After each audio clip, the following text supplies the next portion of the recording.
شروع اللہ کے نام سے جو بڑا مہربان اور نہایت رحم فرمانے والا ہے۔ الصلاۃ والسلام علیک یا رسول اللہ وعلی آلک واصحابک یا حبیب اللہ۔ السلام علیکم معزز ناظرین و سامعین، اللہ تعالیٰ سے دعا ہے کہ اللہ تعالیٰ آپ لوگوں کو خوش و خرم رکھے اور آپ لوگوں کی تمام دلی مرادیں پوری فرمائے۔ آج کی ویڈیو کا عنوان ہے زکوٰۃ کے معنی اور حکم۔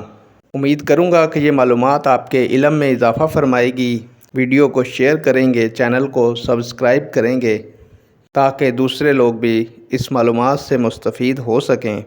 بڑھتے ہیں ویڈیو کی جانب۔ زکوٰۃ کے معنی پاکیزگی اور برکت کے ہیں۔ اللہ تعالیٰ نے ارشاد فرمایا، ان کے مال سے زکوٰۃ لو تاکہ ان کو پاک کرے اور بابرکت کرے اس کی وجہ سے، اور دعا دے ان کو۔ سورہ توبہ۔ شرعی اصطلاح میں مال کے اس خاص حصے کو زکوٰۃ کہتے ہیں جس کو اللہ تعالیٰ کے حکم کے مطابق فقیروں، محتاجوں وغیرہ کو دے کر انہیں مالک بنا دیا جائے۔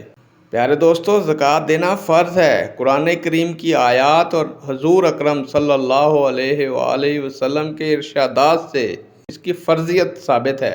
قرآن و سنت کی روشنی میں امت مسلمہ کا اجماع ہے کہ جو شخص زکوٰۃ کے فرض ہونے کا انکار کرے وہ کافر ہے، اور زکوٰۃ کی ادائیگی نہ کرنے والا گناہ کبیرہ کا مرتکب، جس پر آخرت میں سخت سزائیں دی جائیں گی اگر اللہ تعالیٰ نے اسے معاف نہ فرمایا۔ اللہ اکبر۔ نیک دعاؤں کے ساتھ آپ سے اجازت چاہوں گا۔ اللہ تعالیٰ آپ لوگوں کا حامی و ناصر ہو۔ اللہ حافظ۔